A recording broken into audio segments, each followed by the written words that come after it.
You haven't gotten it, they're like, it's like, in Chicago, it's, Daddy, why is that guy holding up just one finger? Yeah. Did they just yell at me? I'm like, yeah, I cut him off. It's like, it's okay, son, you just tell me I'm number one. Right.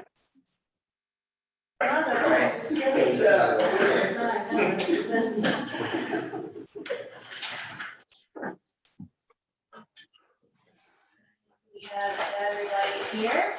You're accounted for, all right, so I will go ahead and call this meeting to order at 6:01 p.m. Let's start with a moment of silence, please.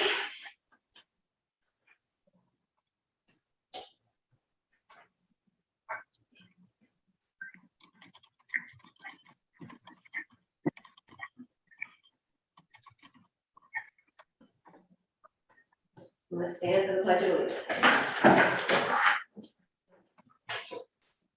I pledge allegiance to the flag of the United States of America and to the republic for which it stands, one nation, under God, indivisible, with liberty and justice for all.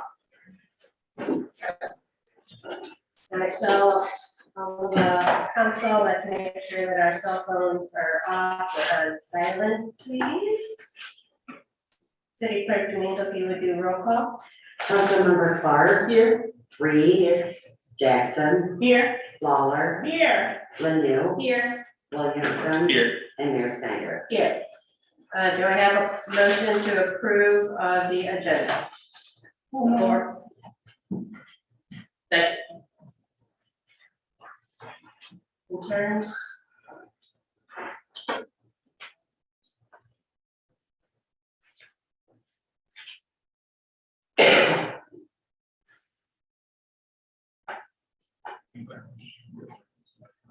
City Clerk Domingo? Councilmember Clark. Yes. Reed. Yes. Jackson. Yes. Lawler. Yes. Lanu. Yes. Williamson. Yes. And Mayor Snyder. Yes. So we do not have any presentations or recognitions. We do not have a public hearing. I'm working on our Zoom video tape. Yeah, for some reason we're not allowed.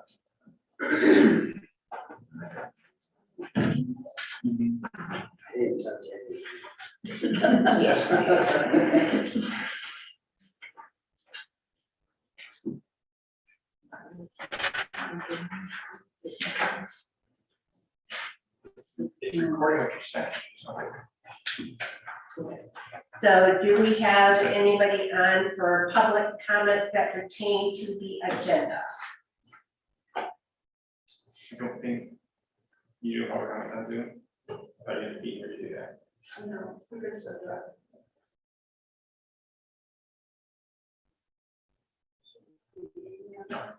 Right. Well, Amy's brother's on, I don't know if she's here for it. Yes, she's here for it. Okay, since we have nobody on for the public comments, do I have a motion to move to closed session? So support. City Clerk Domingo? Councilmember Clark. Yes. Reed. Jackson. Yes. Lawler. Yes. Lanu. Yes. Williamson. Yes. And Mayor Snyder. Yes. And downstairs?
We're gonna ask. Right. I don't know shit about computers, I just like taking things apart, putting them back together. So I got a new forensic computer for Marshall building over there for state police, and so I ordered it. I got with the county IT guy, and I sent him the specs. It's got 128 gigs of RAM. It's an i9 liquid cool graphics card, and he was like, "Can you get that alien there?" Right. Because he get the keyboard and mouse to go with it. I'm like, all right, let's see. So he goes, oh my gosh. So the other guy from the county IT department was like, dude, our server has like 35 gigs of RAM. That's all for the county. This thing's more than what we got. And he's like, oh, it's too bad this is a forensic computer because the gaming, Right. because they've got a 65-inch TV. Oh my gosh. On top of the wall, and it took to it. He's like, Call of Duty would be so awesome or something. Yeah. That's so much, like, I can't even quantify how much you would need to be running to even come close to using half of that. Oh, well, these forensic programs are massive, because they have massive data cards on iPhones and everything. I mean, for one, like on an iPhone, this machine or this software does, it'll even do facial recognition, and it'll break through the biometrics that they do at home. It's like, yeah. That's scary. It's pretty crazy. But So we make fun. A friend of mine, he's got 216 gig sticks, and I'm like, what are you ever gonna do with that? Does Jill know how to make me a analyst versus a to me? Are you gonna sit there and do it, or are you gonna go? No, I'm just gonna sit here with you and talk. Hey, look at that.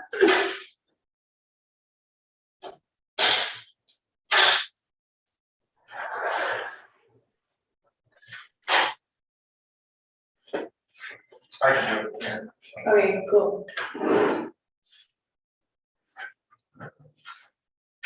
So my battery dies. We need one more TV in that block, because I noticed, at the planning commission, Yeah, is that the Mike that was sitting up there in the, Mark? Mark. Mark. He kept trying to like straighten his neck. I I'm like, we need one on that know. side, so A couple 80-inch, be much better. that would be nice. And three would be nice. Information. Get this new military. Wait, I actually got 4 to ship up to San Antonio, 2 of my buckets. I got here, so this is. I'm sure it didn't cost you. It's $400 or something like that. Yeah. It just not so bad, but San Antonio's a long way to ship to.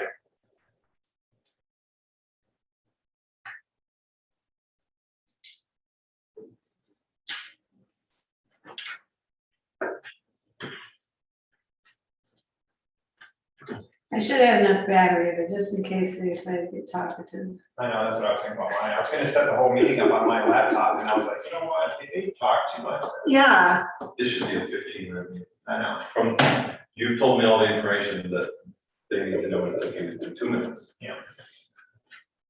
I tend to be pretty concise, so it gets me in trouble sometimes.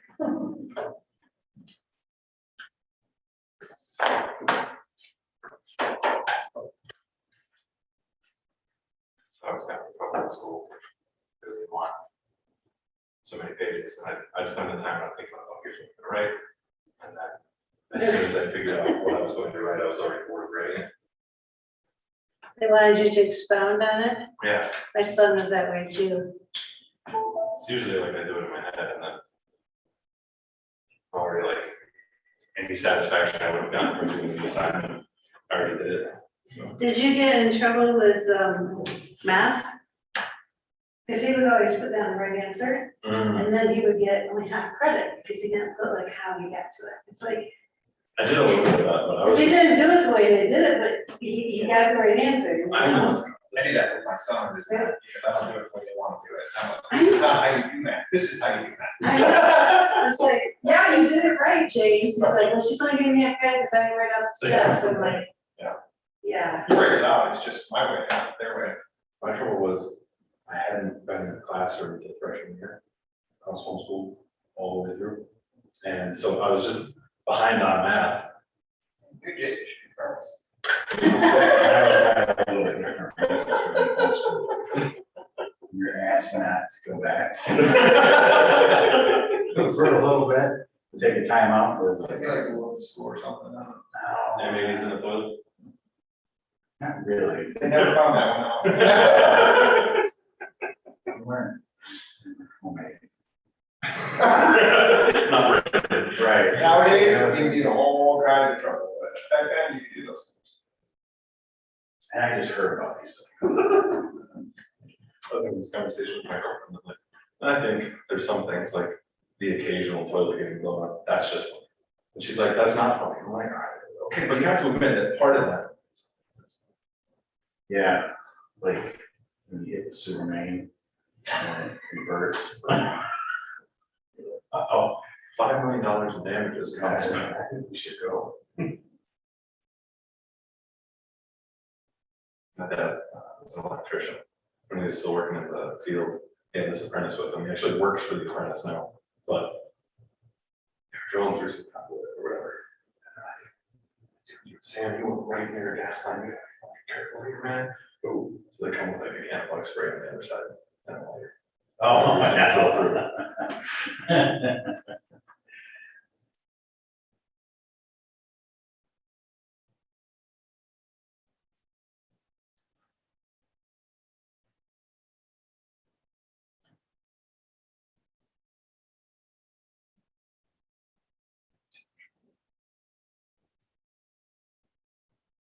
So does that feed off the owls? Ooh, I got a mute line, right? I'm trying. Oh, Are you It's the owl picking up first. Shut up. Oh, wow.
Unmute.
I just did that. I can't say the same. Oh my gosh. Oh, I didn't know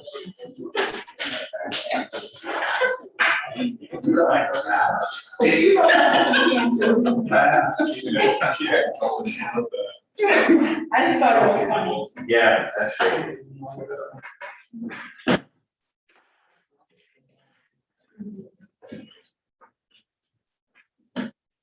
Right, I will call the meeting back to order at 7:55 p.m.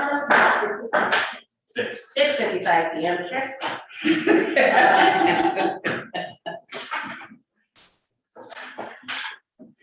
Motion to approve the consent calendar. Yeah, take a roll call. Councilmember Clark. Here. Reed. Jackson. Here. Lawler. Yeah, here. Lanu. Here. Williamson. Here. And Mayor Snyder. Here. Good. Motion to approve the consent calendar items. Support. Right. Individual discussion for our ARPA funds. Hey, Mary, this is everyone. Yes, ma'am. Thank you, Mayor.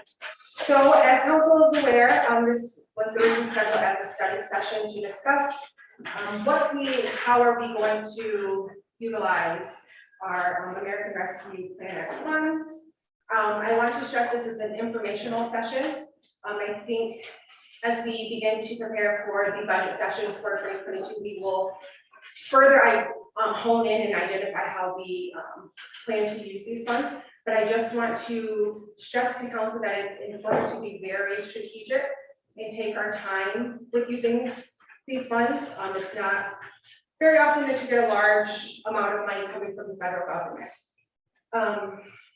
In every webinar that we've attended, they have really stressed to be very strategic and take your time, really think about how you utilize this. So just to give you a little overview, the American Rescue Plan Act is a broad relief plan that was signed by President Biden on March 11th, 2021. It's supposed to support the urgent COVID-19 response efforts to continue to decrease the spread of the virus, replace lost revenue, support immediate economic stabilization, and address the public and health and economic challenges.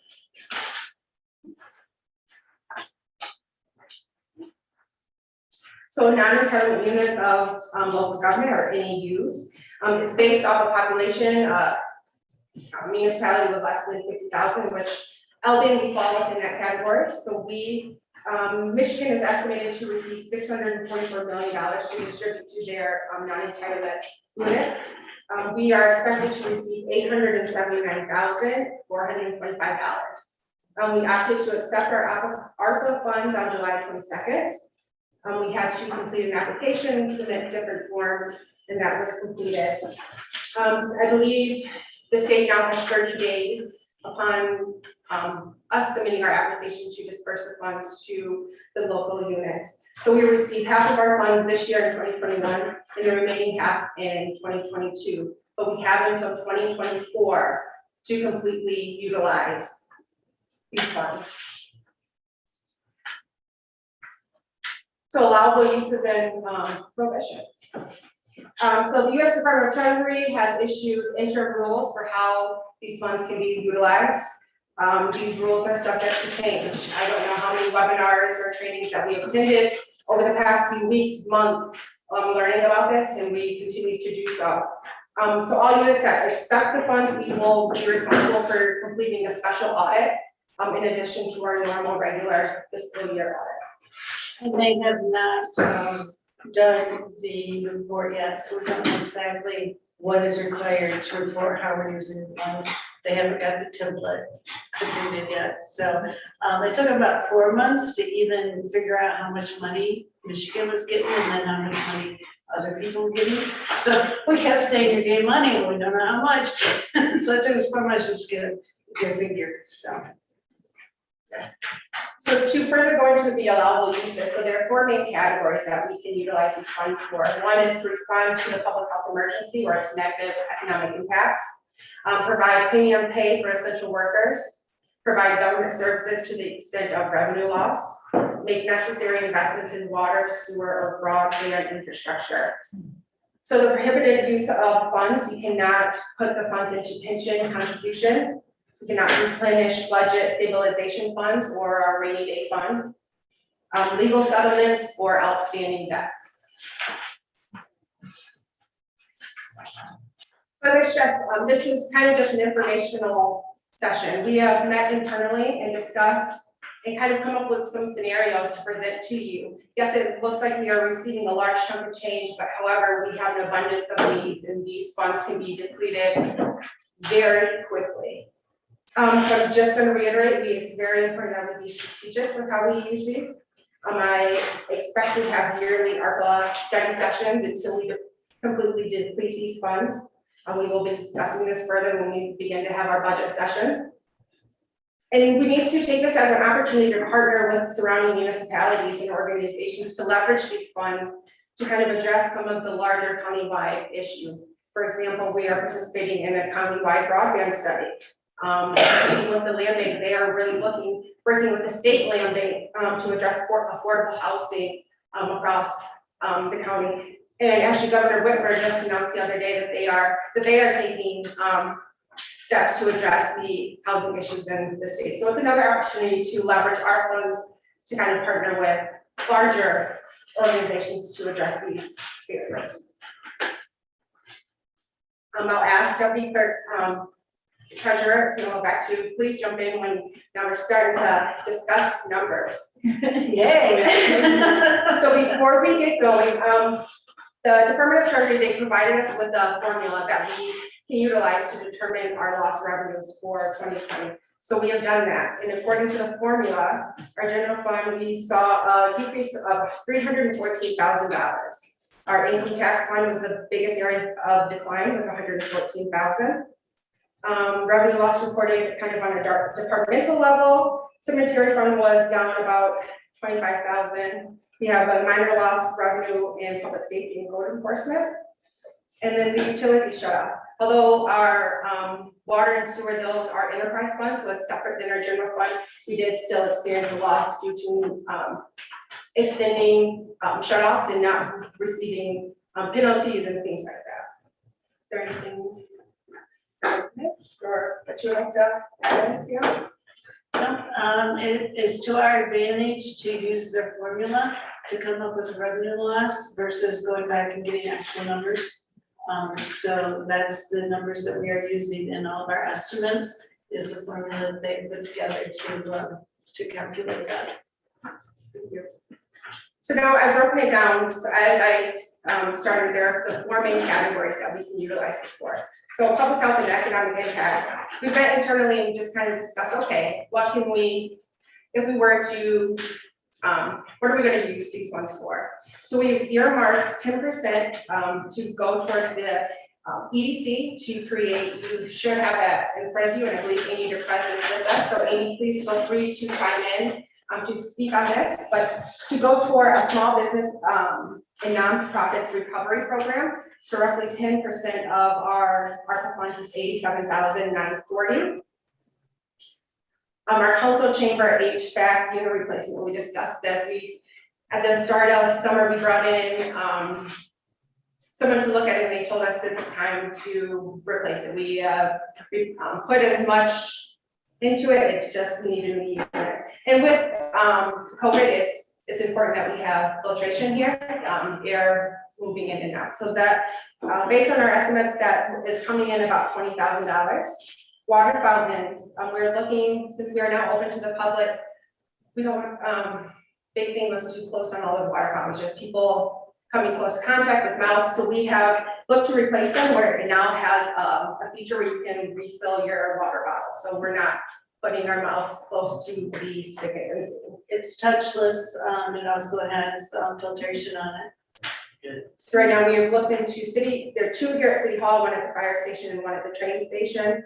We need to look into, we haven't considered the parks yet, because we do, I know there are some water fountains out there, so we would like to keep that in mind too.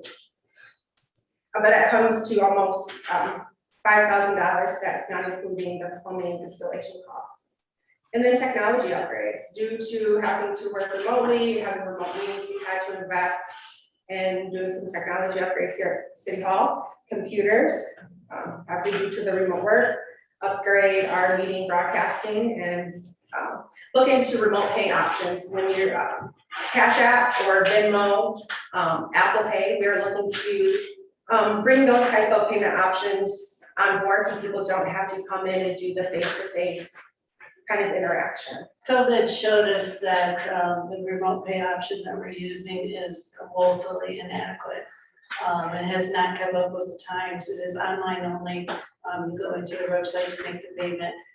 It doesn't account for any kind of mobile payment or anything like that. So the options that we're looking at will have a digital wallet, and you can control where the payments come from. You can control whether they come out quarterly, whether they can come out. So it puts the residents more in control of what they're doing, such as your quarterly water bill. You can go in and pay it monthly so that you don't have to pay so much at one time. Break it down, which might be a little bit better for some of our residents. So we're really excited about bringing that up to speed when we found out that it was not what we needed during COVID. Premium pay. During the time of crime shutdown, our public safety and our Department of Public Services, they continue to report to work as normal operations. Their job duties and requirements, they were required to continue to provide services to the public. With that, we obviously provided them with proper PPE. However, we, other departments within City Hall, when we were shut down, some staff only had to report once or twice a week, while being obviously on standby at home when they were expected to, if they were called in, they were expected to report. But with the nature of their job, we were unable to do that with these two departments. The one premium pay option that was released was only eligible for public safety. And administration did not feel that that's right to offer to one union group when we know we still have other frontline workers who are doing the same thing. So with that, we are proposing to provide a premium pay to all of our public safety and DPW workers to cover the period of April 2020 through June 2021. There are 5 quarters within this time period. So we are proposing $300 per quarter, up to $1,500 per person. We have a total of 35 employees between the 2 departments. So with that, we're just looking at another way to give thanks to our essential workers who are unable to kind of make some of the accommodations that we were with some of our office workers here at City Hall. So the 35 employees will receive, You can see on the chart of the numbers, the maximum would be 52.5 is the figure that I have on the chart. So some of them obviously will not get maximum because they were not working the whole time. Some of them are new hires, some of them are seasonal hires, this and that. But we went ahead and plugged in the maximum at 52.5, which is 1,500 times 35. And this is someplace where the CARES Act funding kind of left a hole. Yes. And we were not allowed to do anything with those funds. So the ARPA funds are kind of allowing us to kind of go back and take care of some of the things that the CARES Act didn't cover. Absolutely. I just want to remind council that currently all of our non-union employees we are enrolled in the work share program. That where we reduced hours or furloughed by 20%. Obviously, the nature of their job that was not a possibility for these 2 groups. So this is just another way to give thanks for them to continuing to show up and provide the essential services that are required of them. And then for the final guest category, the water, sewer, broadband infrastructure. A remind council of the lead and copper rules. All lead and copper lines must be replaced in our community by 2040. We have gone through and identified how many that we have, and it is going to be a large burden to all the local municipalities. So since we have extra funds, why not take advantage and use a bulk of those to kind of get ahead of that and replace some of these lead service lines. So right now, we just proposed 2 options. Again, when we go into the budget sessions, we will have finalized numbers to really present to you all so that we can make a definite choice. But the 2 options right now we've looked into, if we our earmark 10% each year over the 3 years to go towards the lead service line replacement, comes out to roughly $87,940 per year for a total of $263,820. When talking to Director Miller, we have estimated it could be up to $750,000 to replace all of our lead service lines in our community. So we're talking, it's a bulk, yes. So it's kind of a drop in the bucket, but it's definitely more than what we currently have. So option B, if we only did 5% over the 3 years, that's roughly $43,000 for a total of $129,000. So it's not going to cover a lot, but just putting a few options out there to give you some numbers to consider. I mentioned the county-wide broadband study. I think it's very important that we earmark something to set aside. There are a lot of grants out there, but we could utilize these dollars as match funds for some of the grants, and we can partner with the county and other surrounding municipalities to address this need in our community, because we know that having access to proper internet is a barrier here in the community. So with that, those are just what we've kind of come up with. Pamela has put together a breakdown to show how fast this money can be depleted with some of the options that we just presented to you. And this is kind of just a small portion of the needs that we have in our community. We know that we have an abundance of needs. So this is just kind of giving an idea of how quickly the funds can be depleted. Pamela, if you would like to walk through. Yep, trying to get it pulled up here for you so you can see it. This is in front of you, maybe a little small. We're going to kind of try to broadcast it here. So I put together the numbers, and it's basically based on what we just went over in PowerPoint. And I'll pull it up a little bit here so you can see it. So what we wanted to do is give you a visual. $880,000 sounds like a lot of money, and it's like, cool. But the first thing you have to remember is that it's split between 2 years, so we're only getting $440,000, in each of those years. So what I did is kind of just go through and do like a little checkbook scenario. So in 2021, when we get this $440,000, first thing we're going to be doing is going back to 2020. And getting the loss of revenue and the things that we had to take care of in 2020 that we didn't have the funding for. So if you take that and you go out the loss of revenue calculation, the cemetery loss of revenue, the remote work that Haley went over, and the 52.5, if we decide to do that, then we've already gotten down to 38,000. Then the other things in 2021 as we're looking towards doing is, now that we're reopening the water fountains, and then also the technology upgrades for the remote pay, that is going to be 20 to 35. So once again, I went with the higher number, just to make sure that we were covered. And you can see we got in the red very, very quickly. So in 2022, when we get the other 440,000, we're going to have to go back to 2021 and take that loss of revenue according to, I estimated about half of what 2020 was, because we are getting back in our feet. The bottom scenario on your left is if we do the 10% scenario. The one on your right is if we do a 5% scenario. Either way, you can see that earmarking that, taking our revenue and doing the lead service, just those 3 things puts us into the red throughout the years, and it ends in 2024.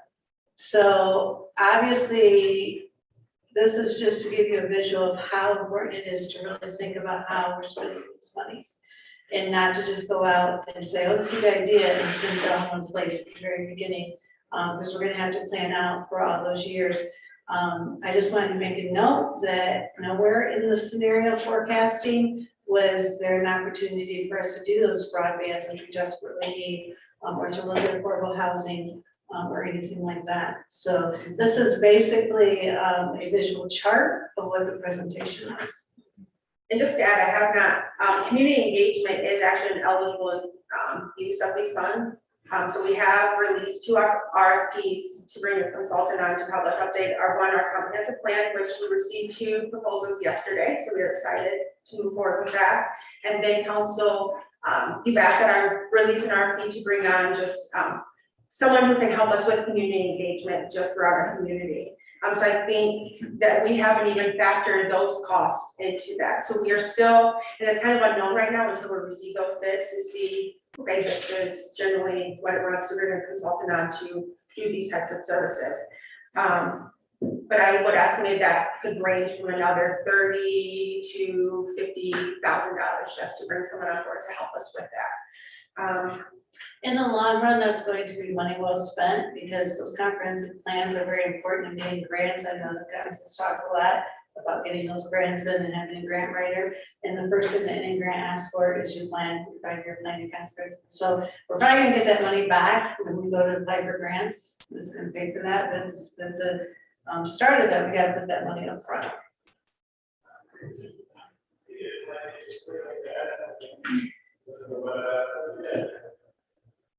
Mayor Snyder? Yes. I'm sorry. Oh, I was just raising my hand. Along those lines, I think that we really do need to be very intentional and do invest in gathering more information. I mean, just looking at the estimates, $35,000 to accommodate remote pay. Do we know with our senior population, a lot of people don't even have access to being very familiar and digitally literate? Is this something that's going to be a good investment for our city? Just as one example. It is, there's actually case studies Okay. that the amount of payments that you get and the quicker that you get them, so you don't lose the people that are paying late and all the extra mailings and so forth. We are looking at 4 different companies, so that we're getting information. We're not just zeroing in on that. And like I said, they range from 20,000 to 35,000. Some of that is just the initial implementation. That would be like an ongoing yearly fee. Right, okay.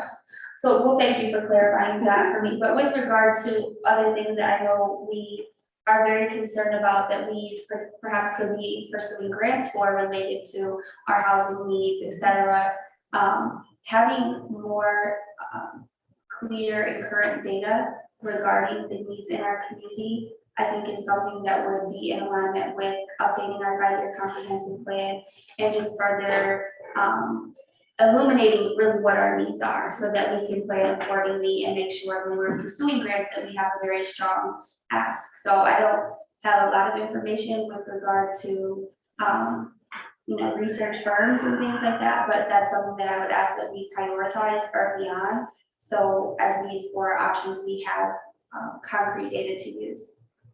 And I just want to, we have until 2024 to utilize this. So we don't just have to jump right in and spend a bulk of it next year or even the following year. So when I say it's okay to take our time to come up with a way of how we want to better utilize these funds, it's okay to take our time. I really want to encourage council that we do not rush because our needs are going to change. They change from week to week, month to month, year to year. And with, unfortunately, with the new variant that is going around, who knows where we could be in the next 6 months? Are we shutting down and start having another 2020? So I think we just need to, it's better to be proactive rather than reactive.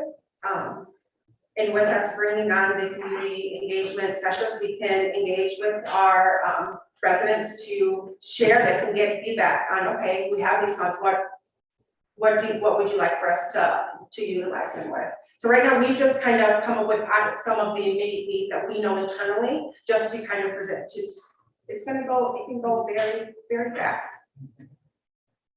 Yes, Councilwoman Waller. Thank you, Ms. Mayor. I just wanted to add my little 2 cents. I do believe that it is a good thing that we invest in ourselves.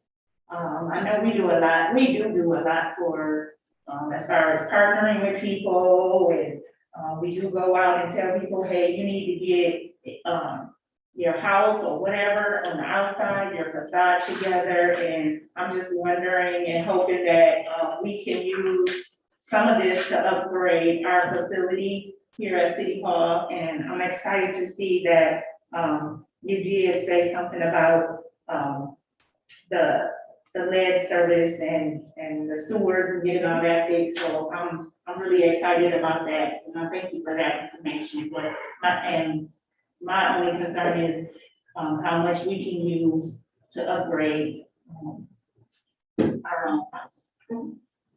Councilman Williams. I was gonna add, so the lead, I know I kind of said, wow, like the lead service replacement, one of the things that, we're not talking about tonight, but is important to know is that the county also received ARPA funding, $30 million.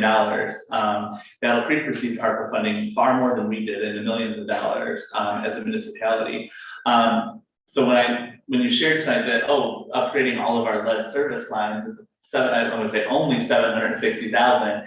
If we were to take this money and leverage 260,000 against that and then use it to apply to the county with some of their ARPA funding, we could effectively replace all of our lead service lines well before the 2040 requirement date, putting us ahead of the game of most municipalities. So I'm glad that we're going to take our time to use this money because it'll allow us to leverage it in the right way with other sources to make sure we're actually fixing these long-term drains on our budget and our city. So this is all very exciting, and I'm looking forward to your administration kind of working with all the partners involved to figure out how we best utilize our funds with other county funds that are going to be available to us. So this is all exciting. I would like to see some wins out of this for Albion as we invest in ourselves. So thank you. And I will share at our last, we have quarterly joint meetings with our county administrator, Kelly Scott, the surrounding city managers, and then we discuss ARPA funds. And that was what Kelly really stressed. She wants to work with the local municipalities to leverage these funds to tackle some of the large barriers and burdens without the community. So we will be partnering and working with the city of Battle Creek, Calhoun County, Marshall, to really come together and get the most bang for our buck with our ARPA funds. Yes, Councilman Williams. Thank you. Another thing that I want to make sure we're keeping in mind is training for everybody. I know that's part of the RRC work and tracking that and making sure people are able to reference materials and just be a bit more organized in terms of the investment that we're making in the people who work at the city and the boards and commissions. It would be something I would like to see as well.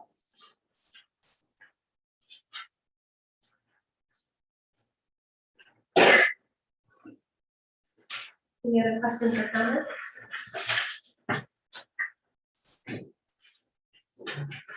I have one more. Yes, go ahead. Thank you. I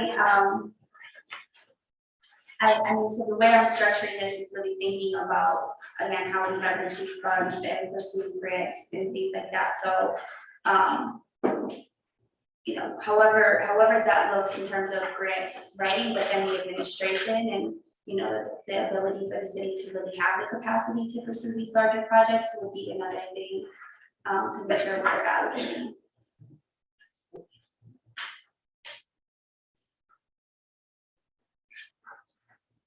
Any other questions, comments?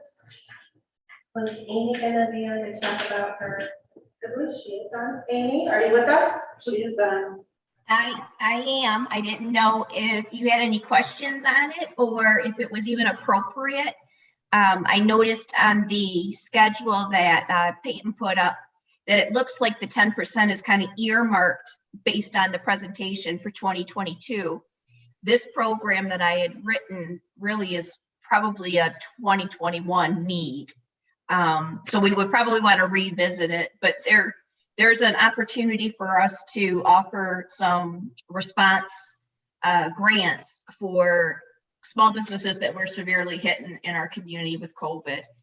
The way that Haley and I talked about doing this one is kind of a twofold approach where half of it is, or part of the program is for adaptive use. So we think about the projects that they did in the past, you know, maybe putting electronic menu boards in so they could continue to service the customer without having to have a printed menu, or online ordering, or igloos outside for them to sit and to continue to service the customer over the winter.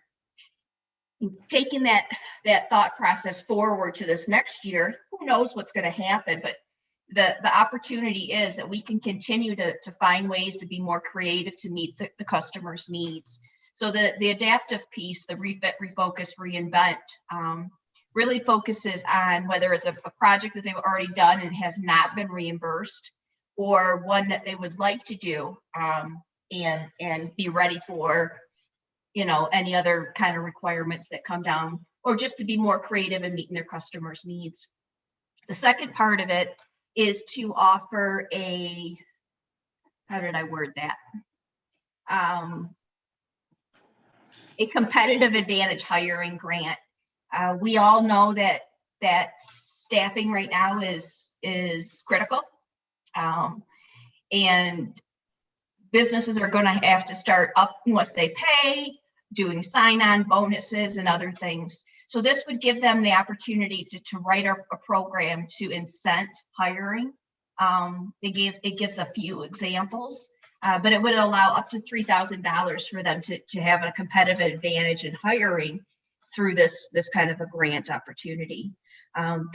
This isn't finalized by any means because we were waiting on feedback from you, and obviously if the timing is 2022 for a rollout of these funds, you know, understanding if that's a February to October timeframe is important, you know, trying to understand when the cash should be available, because it could change the need of the companies. But there is definitely still a need out there for small businesses to cover some of the lost revenue that happened because of COVID.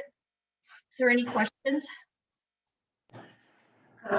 Yeah, Mr. President, I was gonna ask, so nonprofit, I see that nonprofit businesses, so places like Kids and Stuff and the Foam Theater and places that had reduced business and close and shutter, and now they're retooling and repurposing, they'll be eligible for applying for these funds, correct?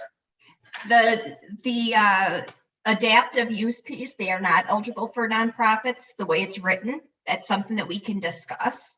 But the competitive advantage hiring does not stipulate that. So that could be open to nonprofits. The last program that the EDC ran, there was quite a few out of them that were nonprofits. So, you know, I think we have to decide what's the most,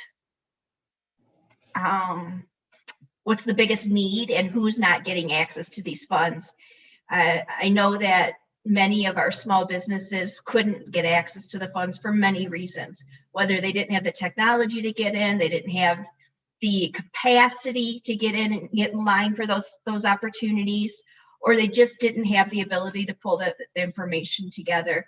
They were really designed for larger businesses that, you know, had the capacity with internally the resources to handle that. So that was my thought process in putting it together. Again, this is only a draft, and that's why I didn't want to go too far on it. I wanted your feedback. Yes, Councilman Lee. Thank you. Thank you for this information, Amy. I'm curious, if a business wanted to apply for both, the refit and reinvent and then a competitive advantage, is that possible to do? You know, that's a question that I got asked with the response fund that the EDC put out. And my response to that is we want the funds to go to the full extent. We want to cover as many businesses as we can. So I think there is always a possibility that we might want to consider both, but it would have to be a very compelling case, or that the funds are just sitting there and not being utilized, and it could be utilized in a way. My preference would be that they would need to make that choice, because excuse me, I've got a sore throat today. The the grant for the refit refocus is up to $7,500. So that's a pretty significant piece. Yeah, I think it should really be a one or the other. Thank you. Any other questions for Amy on this? Amy, thanks so much for going over this information with us. No problem. If there's any other questions, I'd be happy to take them at any time. You all know how to reach me. Thanks again.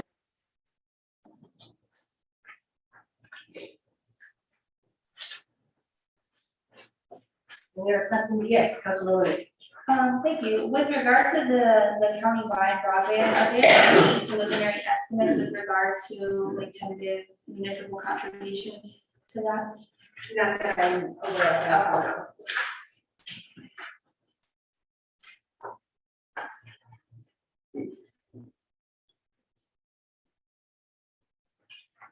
Any other questions or comments?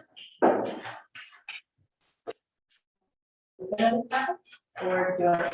No, I believe so. I mean, please share this with your constituents and let them know that we will have further engaging sessions to get feedback on how they think we should utilize the funds when we bring the consultant on board.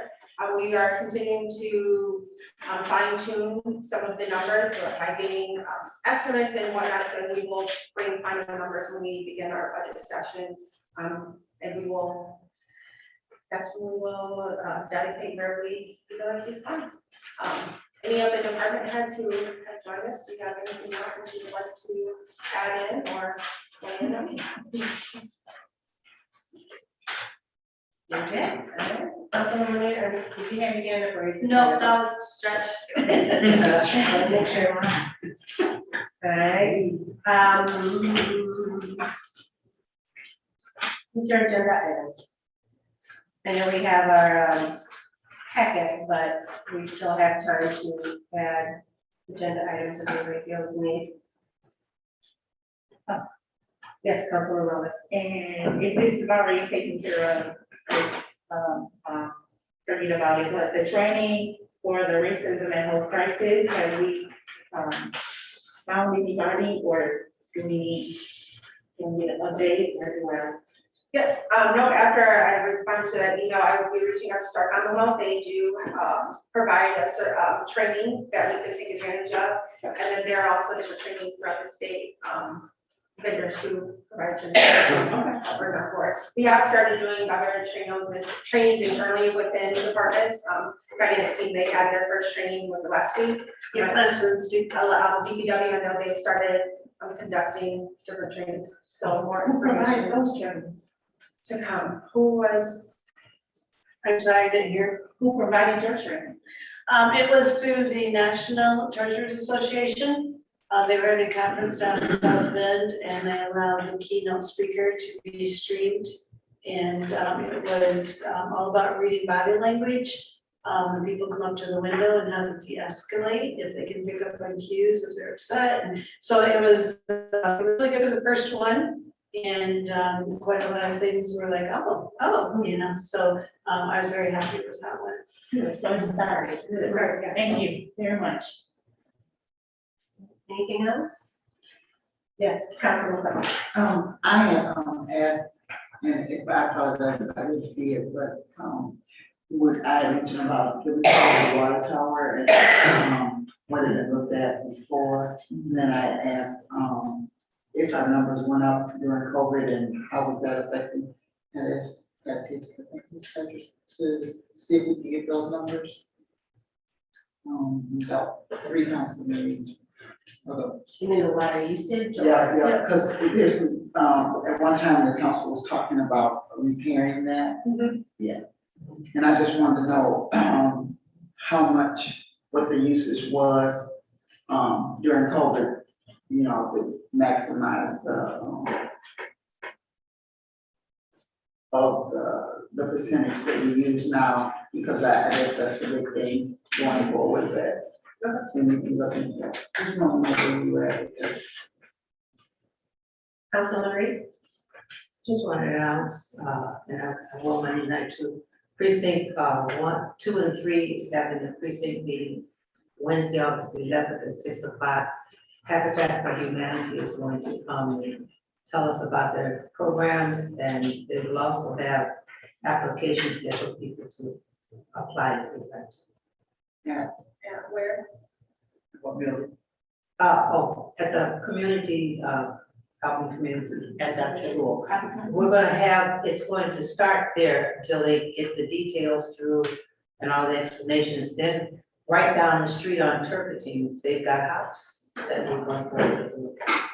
So is that at 6 p.m.? 6 p.m. at the From opportunity. 6 to 7.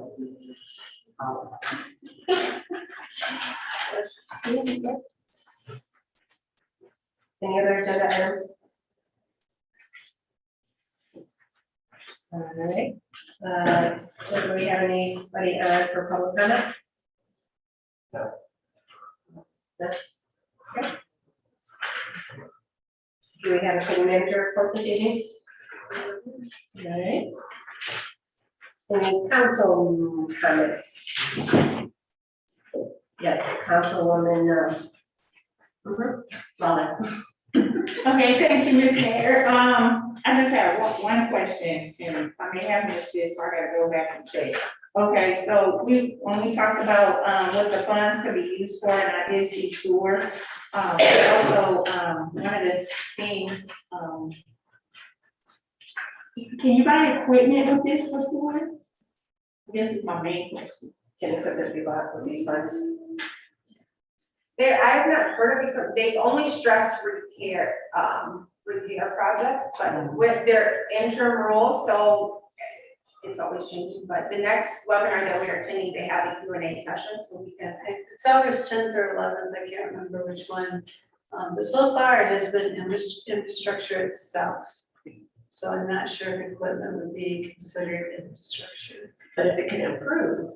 Infrastructure, okay, so And I'm glad we said that. I'm just thinking about that. You're back. I'm sorry. That's why we keep attending these webinars and Okay. as much information, because with the CARES Act, a lot of cities and units acted on what they thought they knew and ended up using it for things they weren't supposed to use it for. So we're trying to avoid that and really make sure that we know exactly what we can use it for, so we're not using it for something that will later be ineligible and have to be paid back or anything like that. That's why I asked. That's okay, that's a good thought. I have one who I main breaks, I need one for sewer. We want to use it for everything, but. Good thought. Okay. Any other councilor comments? All right, we don't have any. Nobody's listening. I have a motion to adjourn. Support. City Clerk Domingo. Councilmember Clark. Yes. Reed. Yes. Jackson. Yes. Lawler. Yes. Lanu. Yes. Williamson. Yes. And there's Snyder. Yes. Meeting adjourned 7:38 p.m.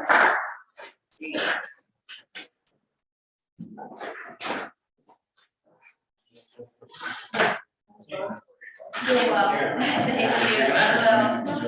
So am I reading the cover? Yeah, for the team. Yes.